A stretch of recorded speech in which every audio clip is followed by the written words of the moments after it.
Profetas capítulo 21, o anúncio da destruição de Jerusalém por Nabucodonosor. Este capítulo aqui começa a abordar partes mais centralizadas a respeito do juízo e da reprovação do Senhor, que era predominante sob o reino de Judá, no caso ali a monarquia davídica, a palavra direcionada aos descendentes de Davi, no caso a casa real, propriamente ao rei Zedequias, que foi o último da dinastia davídica. 21 verso 1 diz assim: a palavra que veio a Jeremias da parte do Senhor, quando o rei Zedequias lhe enviou a Pazur, filho de Malquias, e a Sofonias, filho de Maacéias, o sacerdote, dizendo: pergunta agora por nós ao Senhor, porque Nabucodonosor, rei de Babilônia, guerreia contra nós. Bem pode ser que o Senhor opere conosco, segundo todas as suas maravilhas, e o faça retirar-se de nós. Bem, aqui você percebe que o rei, ele enviou uma comitiva a saber de Jeremias a respeito do posicionamento de Deus.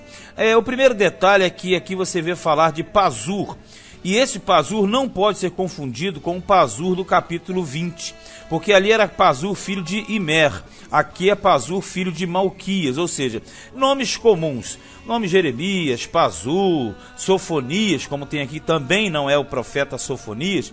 Esses nomes, eles eram automaticamente comuns dentro da cultura do povo de Deus, dentro da sociedade judaica israelita.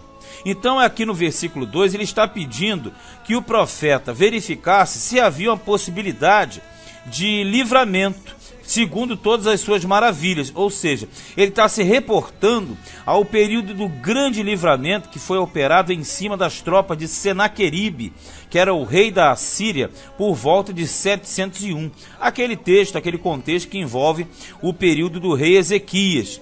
Então ele queria saber se Deus operaria da mesma forma. 3.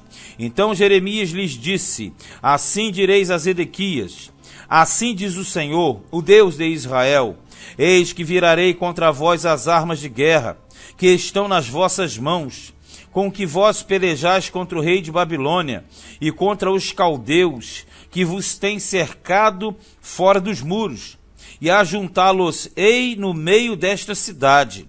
E eu pelejarei contra vós com mão estendida, e com braço forte, e com ira, e com indignação, e com grande furor. Veja bem, o rei mandou perguntar se haveria um livramento. Deus, ele diz o seguinte: eu vou virar as armas de vocês, que tem nas vossas mãos, contra vocês mesmos, aqui no versículo 4. Sinal de que o próprio Deus, que era o que fazia Israel vencer, Judá vencer, seria o mesmo que iria cometê-los com grandes desgraças, no caso, o domínio de Babilônia. Então, na verdade, aqui o profeta levou a palavra e disse: olha, quem vai pelejar contra vocês é o próprio Senhor, e vai pelejar com um braço forte. Isso aqui é uma linguagem que nos arremete para os grandes livramentos, ou seja, ele queria saber se haveria um grande livramento em seu favor, como houve na época de Senaqueribe. E a palavra é oposta, simplesmente é o seguinte: eu é que vou trabalhar contra vocês desta vez. Verso 6: e ferirei os habitantes desta cidade, assim os homens como os animais, de grande pestilência morrerão.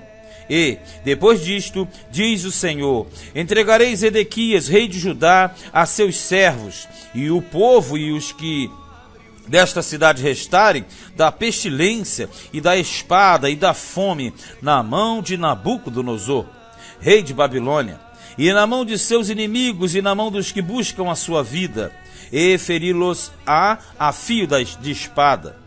Não os poupará, nem se compadecerá, nem terá misericórdia. E a este povo dirás: assim diz o Senhor, eis que ponho diante de vós o caminho da vida e o caminho da morte. Então ele fala claramente, veja que ele cita a todo momento o nome de Nabucodonosor. Ele é muito citado no sentido pessoal, na pessoa, na integridade, né? No citar o nome do dominador, não restava nenhuma sombra de dúvidas que a ocasião era justamente aquela. E ele propõe dois caminhos, a vida e a morte. ou seja, submissão à Babilônia e vida, ou resistência e morte. 9. O que ficar nesta cidade é de morrer à espada, ou à fome, ou da pestilência. Mas o que sair e se render aos caldeus, que vos tem cercado, viverá e terá sua vida por despojo, quer dizer, por recompensa. Porque pus o rosto contra esta cidade para mal e não para bem, diz o Senhor. Na mão do rei de Babilônia se entregará e ele a queimará a fogo, quer dizer, o cerco, a tomada e a destruição.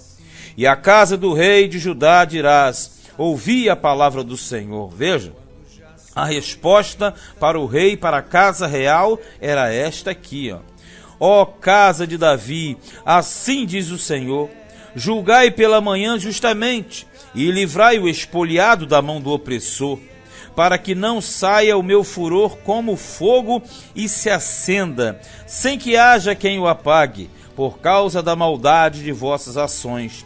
Porque, na verdade, quando ele fala, ó casa de Davi, era a casa da realeza, eram os príncipes de Judá que tinham a função de julgar as causas. E o rei tinha que julgar pela manhã as causas daqueles que eram levados a ele. E, na verdade, livrar a mão do expoliado, do opressor. Ou seja, aquele que estava sendo oprimido, ele deveria ser justificado pelo reino, justificado porque a lei de Deus assim garantia.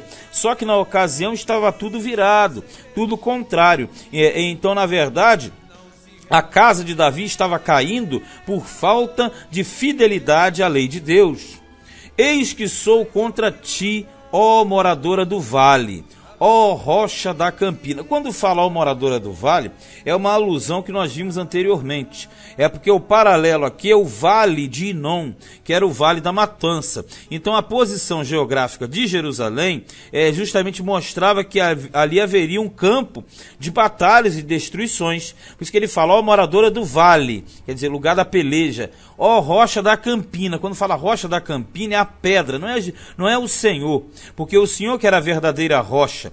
Mas eles entendiam que era uma cidade inabalável. Então ele está dizendo assim, a vossa posição geográfica não vai livrar, porque na verdade será um grande vale o próprio cerco de Jerusalém, ainda que sendo no alto, diz o Senhor. Contra vós que dizeis, quem descerá contra nós? Ou quem entrará nas nossas moradas? E eu vos visitarei segundo o fruto das vossas ações, diz o Senhor. E acenderei o fogo no meu bosque, que consumirá tudo o que está em redor dela. Quando ele fala no meu bosque, é um paralelo, porque o bosque que ele fala é o povo dele, é a casa dele.